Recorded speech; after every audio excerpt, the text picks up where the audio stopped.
Hello नमस्कार दोस्तों। आप सभी का आपके अपने YouTube चैनल ऑफिसर्स क्लास 3.0 में स्वागत है। जैसा कि दोस्तों आपको पता ही है कि हम मैथ क्लास ले रहे हैं, जिसमें 2 क्लास हो चुका है और पिछले 2 क्लास में जो संख्या हमने पढ़ा है उस पे आज जो है कुछ महत्वपूर्ण प्रश्न कराने जा रहे हैं। तो दोस्तों आज का जो क्लास है वो बहुत ही इम्पोर्टेंट है, बहुत ही आपके लिए फायदेमंद है।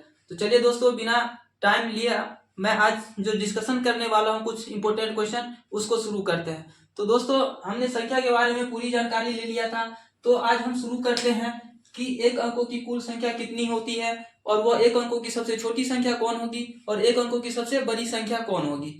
तो दोस्तों चलिए, अगर कभी भी एग्जाम में पूछे कि एक अंकों की कुल संख्या कितनी होगी तो वहां जो दोस्तों 2 कंडीशन बनता है। अगर ऑप्शन में 9 दिया हो तो भी सही होगा, अगर ऑप्शन में 10 दिया है तो भी सही होगा। लेकिन कभी कभी होता है कि कंफ्यूजन के लिए दोनों ऑप्शन में दे देगा, 9 और 10 दोनों दे दिया जाता है। तो इस कंडीशन में जो है आप 10 को टिक आउट कीजिएगा, मतलब एक अंकों की कुल संख्या कितनी होगी 10। अब कौन कौन सी होगी, तो वो संख्या जो होगी एक अंक 0 होगा, 1 होगा, 2 होगा, 3 होगा, 4, 5, 6, 7, 8, 9। दोस्तों तो ये 1 से लेकर 9 तक तो 9 संख्या हो गया। और इस जब भी एक अंकों की संख्या कुल पूछे तो उसमें 0 को भी इंक्लूड करेंगे, और 0 को इंक्लूड जब करेंगे तो ये टोटल संख्या कितनी हो जाएगी 10 हो जाएगी। देखिए दोस्तों 1 2 3 4 5 6 7 8 9 10, तो ये टोटल संख्या अगर पूछे एक अंकों की तो वो कितनी हो जाएगी 10। लेकिन अगर क्वेश्चन पूछे कि एक अंकों की सबसे छोटी संख्या कौन सी है, तो इस कंडीशन में याद रखिएगा कि एक अंकों की सबसे छोटी संख्या 1 होगा। कौन सा होगा दोस्तों 1 होगा। तो एक अंकों की सबसे छोटी संख्या कौन सी है 1। अगर क्वेश्चन पूछे कि एक अंकों की सबसे बड़ी संख्या कौन सी है, तो दोस्तों देखिए हमने शुरू कहां से किया, एक अंकों की 1 से शुरू किया, कहां तक गया 9 तक। तो किसी भी संख्या का जो है वो बड़ी संख्या पूछे तो उसका लास्ट वाला जो संख्या होता है वो बड़ी संख्या होता है। तो यहाँ लास्ट वाला अंक कितना है 9 है, तो एक अंकों की बड़ी संख्या कितनी हो जाएगी, वह संख्या 9 हो जाएगी। ठीक है दोस्तों, तो कोई कंफ्यूजन नहीं होना चाहिए। अगर एग्जाम में 2 ऑप्शन हो 9 और 10 दोनों, तो वहां 10 टिक आउट करेंगे। लेकिन अगर 9 हो सिंगल तो 9 को टिक आउट करेंगे, अगर सिंगल 10 हो तो 10 को टिक आउट करेंगे। तो एक अंकों की कुल संख्या कितनी हो जाएगी 10, एक अंकों की सबसे छोटी संख्या 1 और एक अंकों की सबसे बड़ी संख्या 9। इसी प्रकार से दोस्तों हम आगे जो है 2 अंकों की संख्या के बारे में जानेंगे। तो अगर क्वेश्चन में पूछे तो दोस्तों हम लोग जो है एक अंकों की संख्या देख लिए, अब हम लोग बात करने वाले हैं 2 अंकों की संख्या के बारे में। तो दोस्तों हम जानते हैं कि संख्या 1 से शुरू होता है और वो शुरू होते जाता है। तो अगर हम 2 अंकों की संख्या की बात करें तो वो 9 के बाद कितना होता है 10, और 10 9, देखिए ये 9 में एक अंक है, लेकिन 10 में कितना अंक हो गया 2 अंक। तो 2 अंकों की संख्या की शुरुआत कहां से होगी 10 से होगी। और इसके बाद जो है ये 99 डॉट जाता है, 10 के बाद 11 12 13 जाते जाते 99 तक पहुंचेगा। तो 99 के बाद कितना होता है 100। तो ये 100 कितना हो गया 1 2 3, इसमें 3 अंक हो गया 100 में। तो 100 जो है 2 अंकों की संख्या नहीं होगी। ये 100 जो है 2 अंकों की संख्या नहीं होगी, तो उससे पहले कितना है 99। तो 2 अंकों की जो है सबसे बड़ी संख्या कितनी हो जाएगी 99, और सबसे छोटी संख्या कितनी हो जाएगी 10। क्यों, क्योंकि हम अभी अभी बताए थे दोस्तों कि एक अंकों की संख्या जब बता रहे थे कि कभी भी बड़ी संख्या पूछे तो जो उसका लास्ट वाला संख्या होता है वो बड़ी संख्या होती है, और जो सबसे पहला संख्या होता है वो उसकी छोटी संख्या होती है। तो 2 अंकों की छोटी संख्या 10 से शुरू होता है, तो सबसे छोटी संख्या 2 अंकों की कितनी हो जाएगी 10 हो जाएगी, और 2 अंकों की सबसे बड़ी संख्या कितनी हो जाएगी 99। अब दोस्तों हम यहाँ से एक ट्रिक बता रहे हैं कि अंकों की संख्या कैसे निकाला जाता है टोटल। तो देखिए दोस्तों 99 जो हो गया ये पूरा संख्या हो गया। अगर हम 1 से लेकर 99 तक गिनेंगे तो टोटल संख्या कितना होगा 99 हो जाएगा। और उसमें से ये 99 तक एक अंक और 2 अंक दोनों संख्या को हम ले लिए हैं, 1 से लेकर 99 तक एक अंक और 2 अंक दोनों की संख्या हो गई। इस 99 में से अगर एक अंकों की संख्या को हम घटा देंगे तो 2 अंकों की संख्या प्राप्त हो जाएगा हमें। तो ये एक अंकों की संख्या 1 से लेकर 9 तक कितना होता है 9 होता है। तो हम 99 में से कितना घटाएंगे 9 घटाएंगे, और 9 को घटाएंगे तो कितना होगा 99 में से 9 घटेगा तो ये 90। तो दोस्तों ये जो है मतलब 2 अंकों की कुल संख्या कितनी हो जाएगी, अगर कभी भी पूछ दिया एग्जाम में तो 90 हो जाएगी। और 2 अंकों की सबसे छोटी संख्या कितनी हो जाएगी 10, वही 2 अंकों की सबसे बड़ी संख्या कितनी हो जाएगी 99 हो जाएगी। ठीक है दोस्तों, तो अब हम जो बात करेंगे वो 3 अंकों की संख्या के बारे में है। तो दोस्तों हम जो अब बात करने वाले हैं वो 3 अंकों की संख्या के बारे में बात करना है। तो हमें लगता है दोस्तों कि आप संख्या जो है टोटल कैसे निकाला जाता है ये सीख चुके होंगे। दोस्तों चलिए एक बार और हम बता देते हैं पूरा एक्सप्लेन के साथ। दोस्तों 3 अंकों की संख्या कहां से शुरू होती है 100 से होती है, और ये कहां तक बढ़ते जाएंगे हम बढ़ते जाएंगे तो 999, 999 के बाद कितना हो जाएगा 1000। अब दोस्तों इस 1000 में देखिए कितना संख्या अंक है, 1 2 3 4 4, तो ये कितना अंकों की संख्या होगी 4 अंकों की। लेकिन हमें कहां तक निकालना है 3 अंकों की संख्या निकालना है। तो 3 अंकों की जो सबसे लास्ट वाली संख्या कितना है 999, और 3 अंकों की संख्या शुरू कहां से हुआ है 100 से। क्यों? क्योंकि 99 के बाद 100 आता है, और 100 तो 2 अंकों की संख्या है जो हम पहले ही बता दिए हैं। और उसके बाद जो 100 से शुरू हुआ है ये, तो 3 अंकों की संख्या 1 2 3 कहां से शुरुआत हुआ है 100 से। तो 3 अंकों की सबसे छोटी संख्या कितनी हो जाएगी 100 हो जाएगी। तो 3 अंकों की अगर सबसे छोटी संख्या पूछे तो वो 100 हो जाएगी, और 3 अंकों की सबसे बड़ी संख्या पूछे तो वो 999 है, तो 999 हो जाएगा 3 अंकों की बड़ी संख्या। इसी प्रकार से जो है हमने अभी पिछले 2 अंकों की संख्या जब बता रहे थे उस समय ये बताया कि संख्या कैसे निकाला जाता है।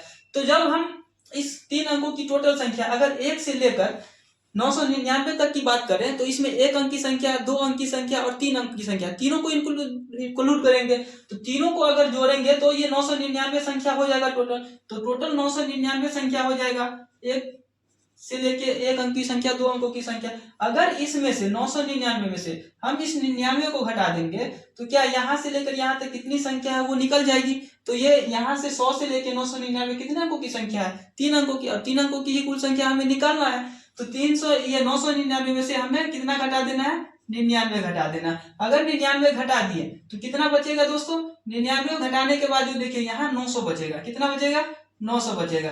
क्यों? क्योंकि 9 में से 9 घटेगा तो 0, फिर 9 में से 9 घटेगा 0, यहाँ कुछ नहीं है तो यहाँ जो है 9 का 9 ही हो जाएगा। तो अगर कभी भी क्वेश्चन एग्जाम में पूछे कि 3 अंकों की कुल संख्या कितनी होगी, तो यहाँ जो है दोस्तों ये 3 अंकों की कुल संख्या 900 हो जाएगी। अगर 3 अंकों की सबसे छोटी संख्या पूछे तो वो 100 हो जाएगा, और 3 अंकों की सबसे बड़ी संख्या पूछे तो वो 999 हो जाएगा। दोस्तों अब हमें पूरा विश्वास है कि आप जो है संख्या कभी भी अगर पूछेगा कि 2 अंकों की, 3 अंकों की, 4 अंकों की कौन सी सबसे बड़ी संख्या है, कौन सी छोटी संख्या है, और उनके बीच जो है कितने 4 अंकों की संख्या है, तो वो आप निकाल लेंगे। ठीक है दोस्तों, तो हमें बेसिकली याद रखना रहता है कहां तक, तो 3 अंक तक जो है डायरेक्ट पूछ लिया जाता है। और दोस्तों देखिए एक हम ट्रिक बता रहे हैं कि संख्या जो है सबसे बड़ी संख्या जो है कितनों भी अंकों का दे दिया जाए या छोटी पूछे तो कैसे निकाला जाता है। अगर कभी भी पूछे कि 4 अंकों की सबसे बड़ी संख्या कितनी है, तो पहले हम क्या करेंगे 1 लिख लेंगे। सबसे छोटी संख्या अगर पूछे तो पहले 1 लिख लेंगे, और जितना अंकों की पूछे उससे 1 कम 0 बैठा देंगे।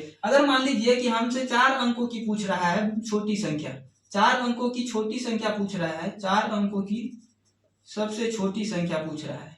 ठीक है दोस्तों, सबसे छोटी संख्या, तो क्या करेंगे हम सबसे पहले 1 लिखेंगे, और 4 अंकों की पूछ रहा है तो 4 को 0 नहीं, 4 से 1 कम 3 को 0 बैठाएंगे इस पे। तो इस पे अगर मान लीजिए हम 3 को 0 बैठा दिए तो ये कितने अंकों की संख्या हो गई 4 अंकों की, और कौन सी संख्या हुई तो सबसे छोटी संख्या हो गई। ठीक है दोस्तों, इसी प्रकार से अगर किसी भी संख्या का बड़ी से बड़ी संख्या पूछे तो उसमें क्या करना है, काफी आसान है, उतना 9 बैठा देना है। क्या बैठा देना है 9 बैठा देना उतना। ये 4 अंकों की छोटी संख्या तो समझ गए, 1 लिख कर जितना अंकों का पूछे उसमें से 1 कम 0 बैठा देना है। अगर वही 4 अंकों की सबसे बड़ी संख्या पूछे, तो क्या करना है दोस्तों उतना 9 बैठा देना है। 4 अंकों की सबसे बड़ी संख्या पूछे तो क्या करेंगे उतना 9 लिख देंगे, तो ये हो जाएगा बड़ी संख्या। तो अब देखिए 1 2 3 4, 4 अंक हो गया, और ये सबसे बड़ी संख्या हो गया। क्यों? क्योंकि इसके बाद जो आ जाएगा 10,000, तो वो हो जाएगी 5 अंकों की संख्या। तो हमें पूरा विश्वास है कि आप जो है ये सीख गए होंगे कि सबसे बड़ी संख्या कौन सी होगी कैसे निकालेंगे, सबसे छोटी संख्या कौन सी होगी कैसे निकालेंगे, और उस अंकों की टोटल संख्या कितनी होगी वो निकालेंगे। ठीक है दोस्तों, तो आगे हम बढ़ेंगे कि अब जो है सम संख्या कौन सी होती है सबसे छोटी, विषम संख्या कौन होती है सबसे छोटी, और विभिन्न प्रकार की संख्या के बारे में हम जानेंगे। तो दोस्तों हमने यह जान गया कि मतलब जो है कौन सी बड़ी संख्या होगी, कौन सी छोटी संख्या होगी, और टोटल संख्या कितनी होगी कैसे निकाला जाता है। आगे हम जो इम्पोर्टेंट क्वेश्चन है उसके बारे में बात करते हैं। तो कभी कभी क्वेश्चन डायरेक्ट पूछ लिया जाता है एग्जाम में, तो जिसमें से जो है सबसे छोटी प्राकृतिक संख्या कौन सी है। तो दोस्तों हमने पिछले क्लास में बताया है कि प्राकृतिक संख्या किसे कहते हैं और वो कहाँ से शुरुआत होती है। अगर आपने पिछला वीडियो देखा होगा तो आपको जो है ये कंसेप्ट क्लियर होगा, और आप इस क्वेश्चन का आंसर भी कर पाएंगे। क्यों? क्योंकि इतना इंपॉर्टेंट क्लास मैंने पीछे कंसेप्ट क्लियर कर चुका हूँ। अगर नहीं पता है तो मैं थोड़ा सा हेल्प यहाँ भी कर दूंगा। दोस्तों प्राकृतिक संख्या कहते हैं गिनती की संख्या को, जहाँ से हम गिनती शुरुआत करते हैं, अर्थात हम कहाँ से किसी भी चीज को गिनने की शुरुआत करते हैं, कहाँ से 1 से। तो सबसे जो छोटी प्राकृतिक संख्या कौन सी होगी 1 हो जाएगी।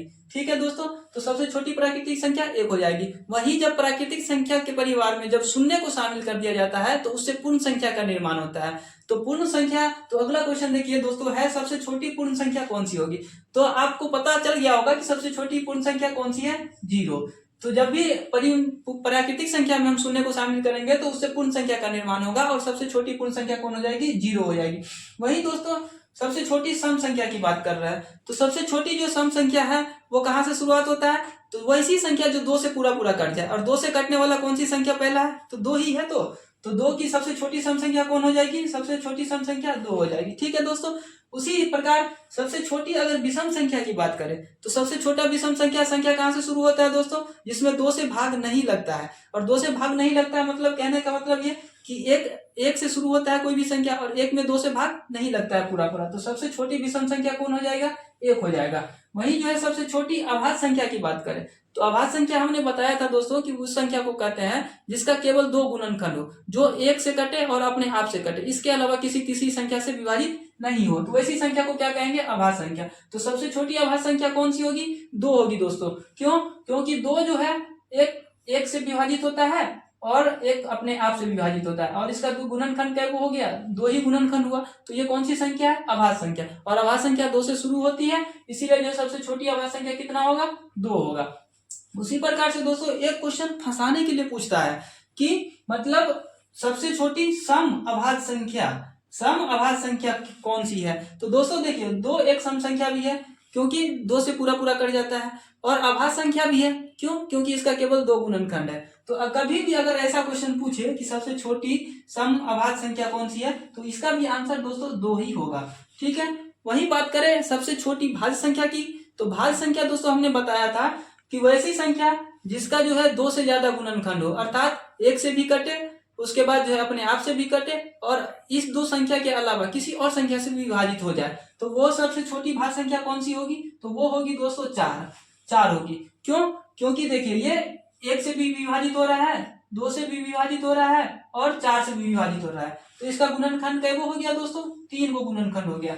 लेकिन अभाज्य संख्या के लिए कितना होना चाहिए, 2, और भाज्य संख्या के लिए 2 से ज्यादा, तो 2 से ज्यादा गुणनखंड हो गया, तो ये कौन सी संख्या हो जाएगी, भाज्य संख्या। अगर कभी पूछे कि भाज्य संख्या जो है मतलब सबसे छोटा भाज्य संख्या कौन सी है, तो ये 4 है। ठीक है दोस्तों, तो हमें लगता है कि इतना जो है आप समझ चुके होंगे। तो दोस्तों हमने अभी देखा कि सबसे छोटी संख्या जो है सम संख्या, विषम संख्या, भाज्य संख्या, अभाज्य संख्या कौन कौन सी है। चलिए दोस्तों उसी दरमियान जो है एक और इम्पोर्टेंट जो बात है वो हम आपको बात बता दें। कभी कभी क्वेश्चन पूछ लेता है डायरेक्ट एग्जाम में कि मतलब 1 से लेकर 25 तक के बीच में अभाज्य संख्या की संख्या कितनी है। तो दोस्तों अभी हमने बताया और पहले भी बता चुका हूँ कि अभाज्य संख्या उस संख्या को कहते हैं जिसके केवल 2 गुणनखंड हो। तो जब भी दोस्तों 1 से 25 तक के बीच में पूछे तो हम तो आसानी से काउंट कर सकते हैं कि 1 से 25 के बीच में कौन कौन सी अभाज्य संख्या होगी और कितनी होगी। लेकिन जब यही चीज जो है 1 से 50 के बीच में पूछ दे, 1 से 100 के बीच में पूछ दे, तो वहां जो है बच्चा काउंट नहीं कर पाता है। तो उसके साथ साथ कैसे हम उसको ज्ञात करें ये भी हम बताएंगे इस वीडियो में। तो दोस्तों देखिए 1 से 25 तक कभी भी अभाज्य संख्या की कोई टोटल संख्या पूछे तो वो जो दोस्तों हो जाएगा आपका 9 हो जाएगा। ठीक है दोस्तों, कैसे होगा 9, तो देखिए अभाज्य संख्या हम बताए हैं कि जिसकी केवल 2 गुणनखंड हो, और कहां से शुरू होता है, 2 से शुरू होता है। तो देखिए दोस्तों 2, 3, 5, 7, 11, 13, 17, 19, 23। ठीक है दोस्तों, अब यहां से गिनिए 1, 2, 3, 4, 5, 6, 7, 8, 9। क्यों 23 तक ही लेंगे क्योंकि 24 और 25 जो है वो भाज्य संख्या हो जाती है।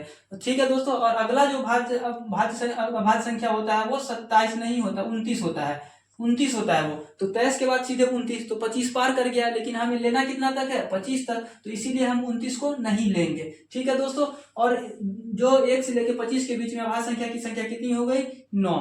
इसी प्रकार से दोस्तों जब 1 से लेकर 50 तक के बीच में जो है टोटल अभाज्य संख्या पूछे तो 1 से लेकर 50 तक के बीच में जो अभाज्य संख्या टोटल हो जाता है 15। ठीक है दोस्तों, अब इसी ही तरीका से हम गिनेंगे, वहां 23 के बाद जो है 29 होगा, 29 के बाद 31 होगा, इसी प्रकार से हम 50 तक जाएंगे तो टोटल संख्या अगर काउंट करेंगे तो वो 15 हो जाएगा। ठीक है दोस्तों, उसके बाद अगर 1 से लेकर 100 तक के अभाज्य संख्या कितनी है, उसमें टोटल संख्या पूछे कि अभाज्य संख्या की कितनी है, तो वहां जो दोस्तों 25 हो जाएगा। कितना हो जाएगा दोस्तों, 25। तो याद रखना है दोस्तों क्या कि 1 से 25 के बीच में कितनी अभाज्य संख्या, 9। 1 से 50 के बीच में कितनी अभाज्य संख्या, 15। 1 से लेकर 100 तक के बीच में कितनी अभाज्य संख्या, 25। अब यही दोस्तों कभी कभी फंसाने के लिए जो है क्वेश्चन ऐसे बनाता है कि 25 से लेके 50 के बीच में कितनी अभाज्य संख्या है। तो दोस्तों हमें यहाँ क्या पता है, 1 से 50 के बीच में टोटल कितना होता है 15, और 1 से 25 के बीच में कितना होता है 9।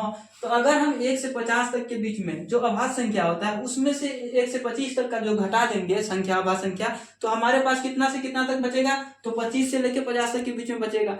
तो अगर हम देखिए यहाँ 25 से क्वेश्चन अगर कभी पूछ ले कि 25 से 50 के बीच में, 50 के बीच में अभाज्य संख्या कितनी है, में अभाज्य संख्या कितनी है, तो दोस्तों क्या करना है हमें, x कितनी है। तो हमें सबसे पहले देखना है कि 1 से 50 के बीच में कितनी संख्या है 15, उसमें से घटा देंगे 15 माइनस 1 से 25 तक के बीच में कितना है 9, तो इस 15 माइनस 9 बराबर 6। तो अगर क्वेश्चन 25 से 50 के बीच में पूछे तो कितना होगा 6, अगर 1 से 50 के बीच में पूछे तो 15, 1 से 25 के बीच में पूछे तो 9। उसी प्रकार से दोस्तों कहेगा कि 50 से 100 के बीच में, 50 से 100 के बीच में अभाज्य संख्या की संख्या कितनी है, तो उस कंडीशन में क्या करेंगे, 1 से 100 तक के बीच में कितनी संख्या है अभाज्य संख्या 25, और 1 से 50 के बीच में कितनी है 15। तो अगर हम इस 1 से 100 तक की संख्या में से 1 से 50 तक की संख्या को घटा देंगे तो 50 से 100 के बीच में कितनी संख्या होगी वो हमें पता चल जाएगा। ठीक है दोस्तों, तो अगर हम 25 में से जो है 15 घटा देंगे तो कितना हो जाएगा 10, तो 50 से 100 के बीच में कितना अभाज्य संख्या हो जाएगा 10 हो जाएगा। ठीक है दोस्तों, तो यही एक छोटी सी जानकारी थी जो आप सभी के साथ शेयर करना था। अगर वीडियो अच्छा लगे, कंटेंट अच्छा लग रहा है तो दोस्तों हम चैनल को सब्सक्राइब करें, शेयर करें। धन्यवाद।